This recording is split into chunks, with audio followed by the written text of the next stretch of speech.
Yes, my beloved students, flowers of my garden. One day I have told about Dasarath Kaikeyi Samvad. I have told something, explained something about it. We are proceeding in this chain again. In the last, I have described बार बार कहराओ सुमुखी सुलोचन पिक बयनी कारण मोहि सुनाओ गजगामिनी निज कोप करी। बार बार राजा दशरथ जी कह रहे हैं कैकेयी से, सुमुखी सुलोचनी पिक बयनी, हे सुंदर मुख वाली, सुलोचनी सुंदर नेत्र वाली, पिक बयनी कोयल जैसे आवाज वाली, कारण मोहि सुनाओ गजगामिनी निज कोप करी। हे गजगामिनी हाथी जैसे चाल वाली, निज कोप करी, अपने कोप का, अपने नाराजगी का कारण तो बताओ। इतने पर भी कैकेयी कुछ बोल नहीं रही है। तो दशरथ जी कहते हैं, अनहित तोर प्रिया कहि कीन्हा, अनहित तोर प्रिया कहि कीन्हा, कहि दुई सिर कहि जमो चहलीन्हा।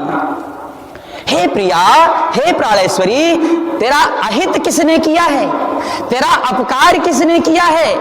कहि दुई सिर, अरे कौन सा है जो दो सिरों वाला है? अर्थात दो सिरों का तात्पर्य हमने मानस पीयूष जी में खोजा।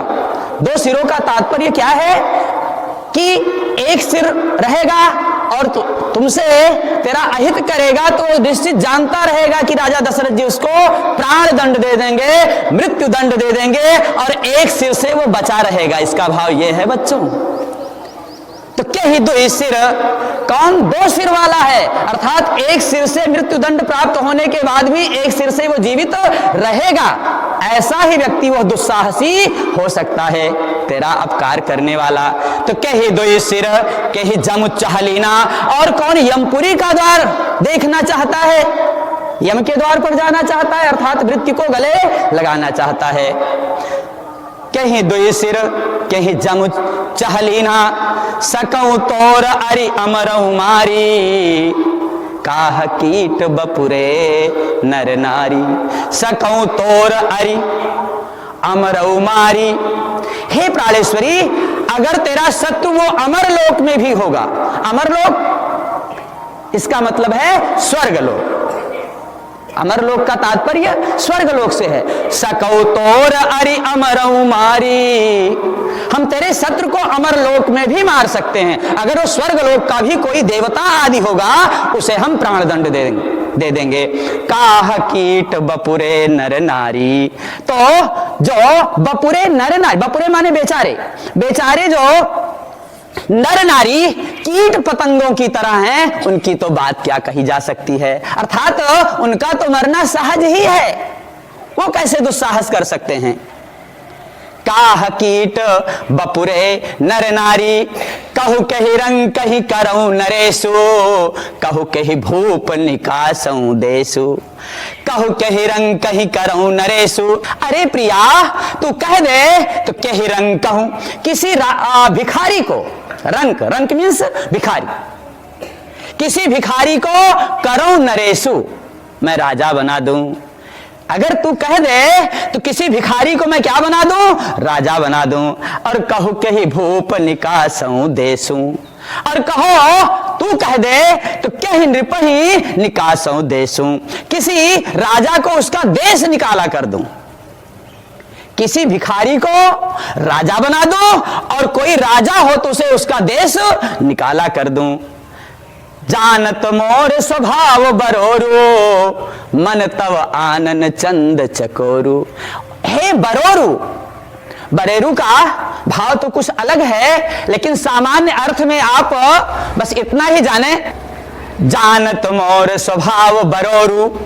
बरोरू, बरोरू का भाव सामान्य अर्थ में सुंदरी ही ले लें। वैसे दो शब्द से बरोरू बना हुआ है, बर और उरु। इसके भाव, बर माने श्रेष्ठ, उरु का भाव कुछ अलग ही होता है।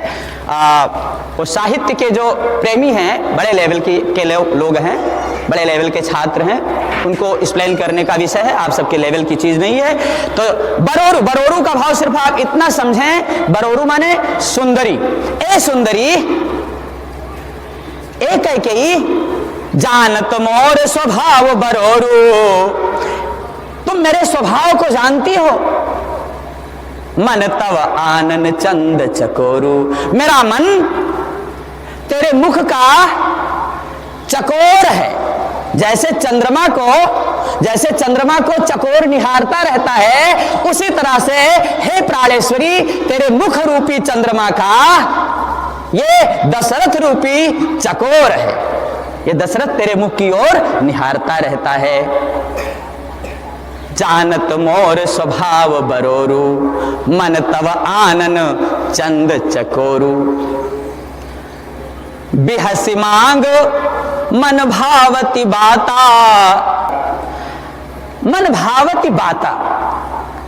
ए सुंदरी, जो आज के अवसर पर, आज के इस शुभ अवसर पर, जब राम राज्याभिषेक की घोषणा मैंने किया हुआ है, ऐसे अवसर पर बिहसी मांग, हंस करके, मन भावती बाता मांग, अपने मनोनुकूल, जो तेरे मन को पसंद हो ऐसी बातें तू हमसे मांग ले।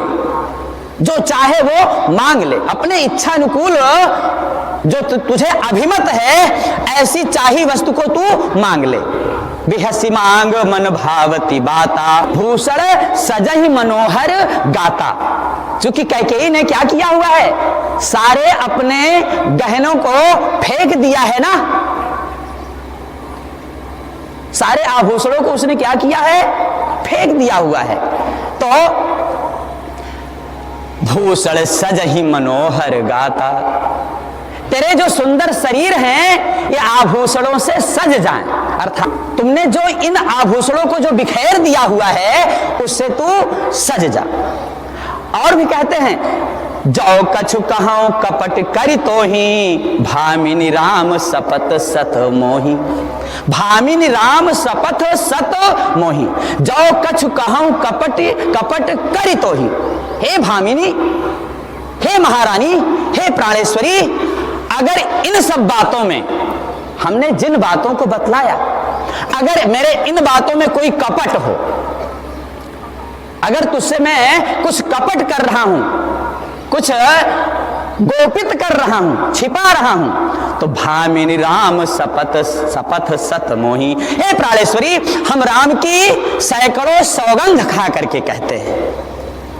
क्योंकि अब देखिए, सौगंध राम की खा लेते हैं, और पहले भी मंथरा ने समझाया था, जब भूपति, जब राजा दशरथ जी राम की सौगंध कर लेंगे, राम की कसम खा लेंगे, तब मांगो जहीं बचन न टरई, तब तुम वरदान मांगना। अपने उन दो वरदानों को कब मांगना, जब राजा दशरथ जी सौगंध कर लें, कसम खा लें, तब आप अपने वरदान को मांगना, जही वचन ना टरे, जिससे उनका वचन मुकरे नहीं, अपने वचन पर, वो वचन पर कायम रहें। तो अस सुनी मन गुनी, जब ऐसे सुनती है कि राजा दशरथ जी राम की सौगंध खा लेते हैं, अस सुनी मन गुनी कपट बड़ी, बिहस उठी मति मंद, भूषण सजहि बिलोक मृग, मनहु किरातहि फंद। क्या मतलब है, अस सुनी, ऐसा सुन करके कि भामिनी राम सपथ सत मोहि, राम जी की एक नहीं सैकड़ों सौगंध खाता हूं। अस सुनी, ऐसा सुन करके, राजा दशरथ के शपथ को सुन करके, मन गुनी, अपने मन में विचार करके, गुनी का मतलब है विचार करना, मन गुनी। और फिर क्या करती है, मन गुनी शपथ बड़ी, राजा दशरथ ने बहुत बड़ी शपथ खा ली है, राम की शपथ खा ली है, वो भी एक बार नहीं कह रहे, शपथ सत तो शपथ बड़ी, बहुत बड़े सौगंध को सुनती है तो बिहस उठी मतिमंद। ओ मतिमंद, आज गोस्वामी जी कैकेयी को क्या कह रहे हैं? मंद बुद्धि। ओ मंद बुद्धि कैकेयी क्या करती है? बिहस उठी, मुस्कुरा दी। बिहस उठी मतिमंद, भूषण सजहि बिलोक मृग। और कैसे लग रही है कि भूषण सजहि, अब वो अपने आभूषणों को क्या करती है? पहनने लगती है, अपने अंगों को विभूषणों से आभूषणों से सजाने लगती है। भूषण सजहि, अपने आप को आभूषणों से सजाती है। गोस्वामी जी लिखते हैं वो कैसे लग रही है कि बिलोक मृग मनहु किराति ही फंद, जैसे किरातनी, जैसे भीलनी, बिलोक मृग, जैसे भीलनी, जैसे किरातनी मृग को देख करके, बिलोक मृग हिरण को देख करके क्या करती है? फंदा तैयार करती है, उसके आभूषण। आज कैकेयी के आभूषण किसकी तरह हैं? मानो फंदे की तरह हैं। और किसको फांदना? और भीलनी रूपी कैकेयी, आज कैकेयी का उपमान क्या बना? भीलनी। और आभूषण क्या बना उसका? फंदा बना। हाँ, और राजा दशरथ जी का उपमान क्या बना? मृग। मानो जैसे मृग को देख करके भीलनी फंदा तैयार करे, उसी तरह से आज कैकेयी रूपी भीलनी आभूषण रूपी फंदे को दशरथ रूपी मृग को देख करके सजा रही है, पहन रही है। That's all of the